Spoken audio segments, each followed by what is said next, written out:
欢迎回到我的频道。这周呢，因为比较忙，没有写脚本，那么就来分享一下我最近几个月购买的哪些护肤品吧。来到上海之后呢，医美其实比在东京的时候要频繁了，加上工作忙碌，没有那么多的时间去关心新的化妆品资讯，所以其实购买的量相对以前而言它是比较少的。正好呢，可以借此内容做一个小的合集和大家分享一下。第一个呢，就是曾经退出中国市场，但是最近在海外更新了的兰蔻修护精华。其实我不太知道这款精华它正式的名字现在应该叫什么，但是呢，它就是拥有 L22412四氢茉莉酸钠这个可以细致毛孔专利成分的精华液。当时上市的时候呢，就很具备话题性，而且这几年一直在传说四氢茉莉酸钠会是欧莱雅集团继玻色因之后最瞩目的一个成分。之前呢，我已经买过这款精华的瓶体，就是理肤泉，也介绍过它的效果，我觉得还是不错的。出于猎奇的心态啊，想想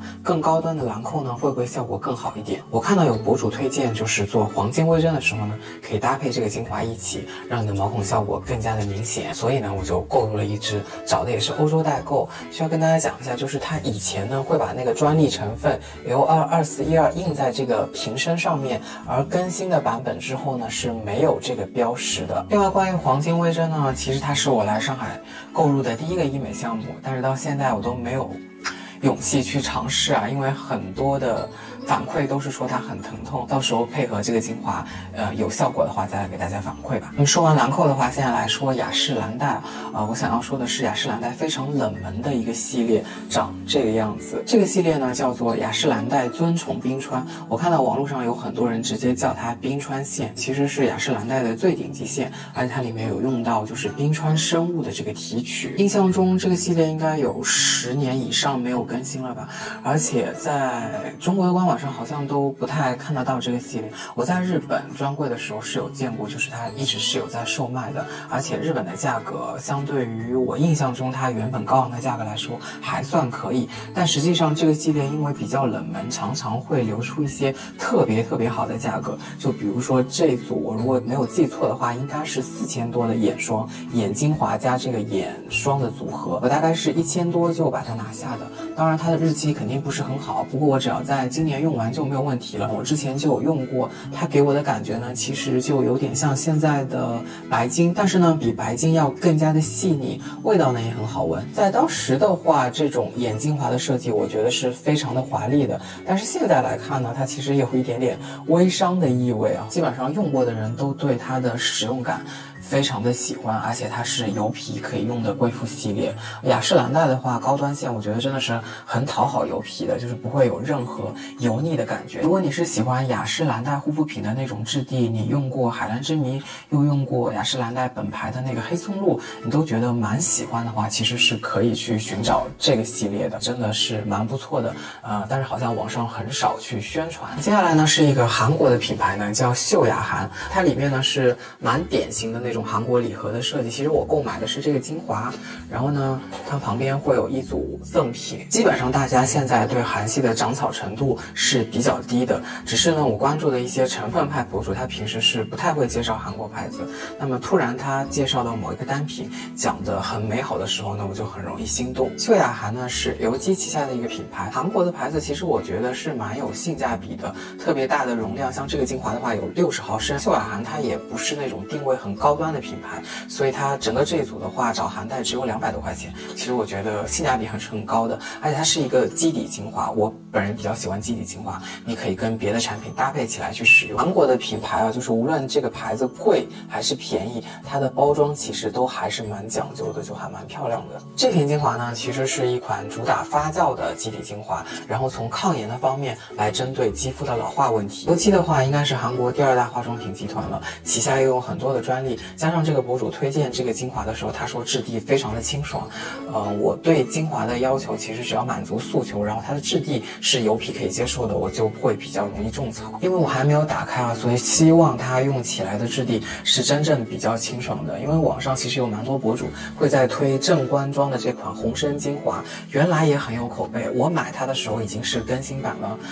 它是蛮滋润的，不是我喜欢的质地，所以我觉得整体来说，目前我接触到的韩国东西还是比较偏讨好干皮和混干皮的喜好。从去年开始，我陆续有购买一些比较有口碑的韩系护肤品，就是想回过头再看一下韩国现在做的品牌呢是什么样的一个状态。作为亚洲内卷国家的代表，我觉得韩系护肤品呢绝对不会是像网上所说的那个样子，还是有很多的好东西应该可以发掘的。当然，因为你不用，你也无法感受到。这也是我为什么想要购买一些相对比较有口碑的产品来感受一下。比如爱茉莉很有名的这个绿茶秘籍精华，我最近也有在使用。然后像很多人说和泰恩蜜多并驾齐驱的韩国的院妆品牌做的这个736的美白精华，我也是找代购有买。所以我想等我把手头的这些韩系的东西用的差不多，到时候也可以拍一个短片来介绍这些韩国产品的感受。目前为止，我觉得韩系尤其是高端线的产品呢，都比较适合大干皮。如果你和我一样是油皮的话，暂时可以不要花钱去尝试它们。接下来的这款精华呢，是在小红书上种草的，是我关注的一个博主，他有介绍他现在用的一款烟酰胺的产品，但是给他带来比较惊艳的效果，就是这个 PCA Skin 的 B3。它是一款小样来着，因为它的正货的话，售价基本上是在800到1000，只有30毫升，算是蛮贵的冷门精华。这个博主在介绍的时候呢，就是他用了一众烟酰胺的产品里头，这款产品给他的感觉非常的惊艳，而且它的肤感和它的修护能力呢，都给对方呈现了一个不错的效果。所以听他描述完之后呢，我就比较心动。PCA 呢本来就是一个比较成分派的品牌，有口碑的东西呢也是蛮多的。这款精华它的正货和它的小样呢，其实长得差不多，以及这个品牌本身也不是走这种颜值路线的，所以我就在淘宝上找了很多家，一下子买了7支。你可能无法在一家会找到有这么多的小样，因为这个东西好像是赠品来着，所以就陆续找了很多，其实有在卖这种小样的，而且很便宜，只有几十块。那么我买7支就相当于50毫升的容量，只花了我200多块钱，立马性价比就出来了。因为我已经打开在使用了，就跟大家正好说一下它的使用感受吧。你挤出来呢是这种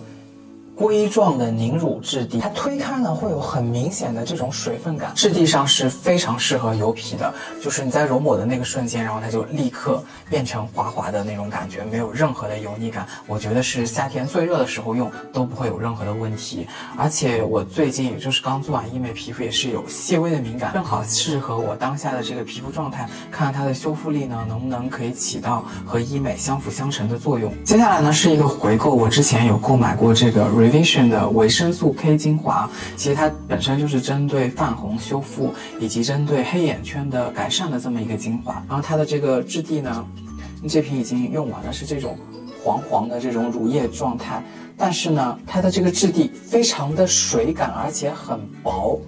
所以它很适合涂在眼周，加上网上就是说维生素 K 呢，它可以很好的改善这种色沉型的这种黑眼圈。我黑眼圈的问题其实还好，但是也可以作为一个眼部的预防。这款精华呢，它只有15毫升，所以这样来看的话，它的售价其实并不便宜。但是如果你和我一样把它当做眼部精华来使用的话，它也是立刻就有了性价比。通常我按压一下的量呢，就是除了眼下之外呢，包括两颊这个部分也是可以涂到的。所以正好可以起到修复的作用。最近这瓶就是已经空瓶了嘛，看到有店家在清仓，好像是因为代理的关系，价格呢就更加合适，所以我又购入了一瓶，继续搭配我之前介绍的富士的眼霜来一起把它用完。现在的国货呢都比较注意外包装了，所以大家都知道美好的外包装设计呢是消费者的敲门砖。对于那些很早就注意外包装的美貌国货，其实我对他们的印象还蛮深，只是对于国货的选择呢，我通常都会只选择当下刚需，就比如说天气热了就会注意控油的产品，而那些外观很美却不是当下需求的呢，我就不会立刻入手。比如说我曾经就很注意到一个品牌叫蓝，他家比较有名呢是早 C 晚 A 以及精华油，而对于油类来说，我的这个油皮本身就不太会用得到，加上早 C 晚 A 的产品呢，其实我之前也买了不少。现在是春天，气候比较变化无常，而且又是容易敏感的季节，所以修护保湿类呢就属于当下的刚需。我在微博上呢就正好刷到有一个博主在推荐蓝的这款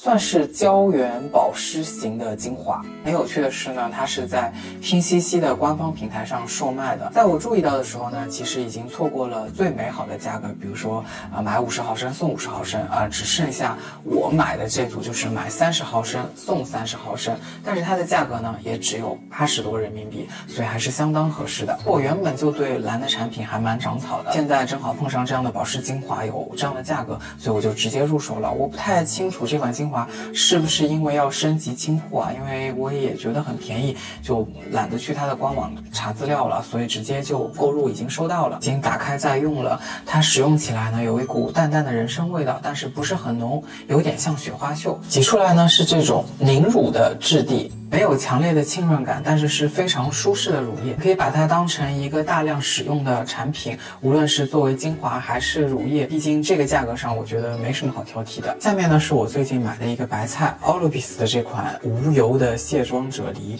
其实奥密斯之前呢就在奥尔滨的旁边，所以我对他们家的印象还是蛮深的。以前呢都是非常主打无油的这个理念，这几年好像没有再推这个概念了，更多的是在介绍他们家的美白精华呀，以及他们的抗老线。这款卸妆啫喱呢其实是一个老网红来着，然后我有看到网上有 C 店在清仓，这瓶只要卖到40几块钱。当然它是一个禁效期的产品，只是我看了一下日本的官网呢还是这样的包装，因为我比较在意是不是更新换代。作为油皮而言，这种完全无油的质地呢其实用起来是最舒适的。如果你和我一样平时只用防晒跟隔离的话，其实它都是可以卸得掉的。唯一的缺点呢就是它比较费，没有用多久已经耗掉一半了。作为一款日本现在还长这个样子的产品，这个价格其实是可以购买来尝试一下的。接下来呢是一个贵价产品 La Prairie 的这款鱼子素颜精粹液，主打是涂抹式超声刀的这样的一个概念。其实当时推出呢我就很感兴趣当然首先是它的这个颜值很有科技感。其实像这种级别的护肤品基本上没有太多介绍的必要。目前来说我用的 La Prairie 的产品我都是比较满意的。以前呢也有做过分享，我个人觉得在一众高端线的护肤品里头 La Prairie 是比较值得去尝试的，它的出错概率呢会比较低。不过对于这么高昂价格的护肤品，因为我个人觉得国内的价格呢过于虚高，我基本上也是找代购来买，然后有合适的价格的时候呢才会入手。包括这一瓶来介绍2款沐浴产品，一个呢是回购，就是 Mikimoto 的这款沐浴露。作为卖珍珠的玉木本身这个牌子定位就是比较贵妇的，所以这瓶沐浴露虽然售价不是特别高，但是它只有380毫升。因为是回购所以可以直接来讲一下感受。Mikimoto 的产品呢我觉得非常的温和，即便你身体很敏感也不用担心，可以直接去使用。关于它的好闻呢，其实刚开始打开的时候呢，我只是觉得单纯的好闻，就是和那些特别富贵的产品的味道相比，我觉得不是那么的浓郁。但是在接下来陆续的使用之后，我发现它的味道真的非常非常的好闻，而且很持久。每天当我打开卫生间的门，全部都是这款沐浴露的香味。也就是说，你在使用这款沐浴露的时候，你就是室内香氛都是不需要的，它的味道能够非常的持久，而且是非常非常淡雅的那种味道。真的是在沐浴露里头，我觉得这个味道现在可以排第1名。另外就是 Mikimoto 这个牌子，尤其是这种重的沐浴洗发水，我觉得是有贸易公司在做因为我看到它的价格基本上是跟日本本土比还能再便宜一些的，所以这个我并没有从日本寄过来，是直接在某宝上买的。另外一款也是沐浴露，是我喜欢的 Pola， 然后呢它这个产品好像原来就有在贩卖，只是我没有留意过。然后它是一款樱花季节的沐浴产品，包装看似很简单，但是有这个樱花的这个 logo， 太白了，好像有一些反光就是很素雅的这样的一个产品。然后虽然没有打开，是可以闻到就是很淡淡的那种樱花味道。不知道大家有没有吃过，就是有一个甜品，它是做成樱花的果冻，里面有放樱花的那个花瓣，然后我觉得这个味道闻起来就和那个甜品是一模一样的。接下来呢也是一个回购，是伊索的洗手液。其实我觉得伊索这个牌子也是在国内有一些溢价，因为之前我在日本的时候经常会在 Look Fantastic 上买，它经常会打折，寄到日本的话应该也就200出头。这次我正好是在某宝上上发现有一家店铺是清仓，应该是目前我看到最便宜的价格，150块钱。不知道现在放这个视频的当下还能不能搜到，但是这个价格真的很合适，所以我就又回购了一瓶。伊索的洗手液呢，其实是一个性价比不高的东西，但是它是一个提升幸福感的单品。首先它的瓶子比较漂亮，不知道大家有没有留意过，就是这种纯净美妆的产品这几年基本上是做一个倒一个，但是伊索却一直非常坚挺，我觉得是和它的气质以及它的这种使用感有关。比如说这款洗手液，它洗完之后你的手是不干的，像我个人是不太喜欢涂抹护手霜的，所以它洗完之后呢，你的手重复再洗也不会有干燥感，而且那种淡淡的柑橘调香呢很持久，比很多的香水都好闻。以前呢我就很想要买一整组伊索的护肤品，但是在伊索这个牌子没有很火的时候，差不多可能10年前我就买过什么面膜啊，还有它的那个无油保湿精华。说实话，包括现在好像网络上有很多人认为伊索就是一个美貌但是没什么效果的品牌，对于我现在的这个年纪其实是没有必要特别去尝试了，所以呢我会买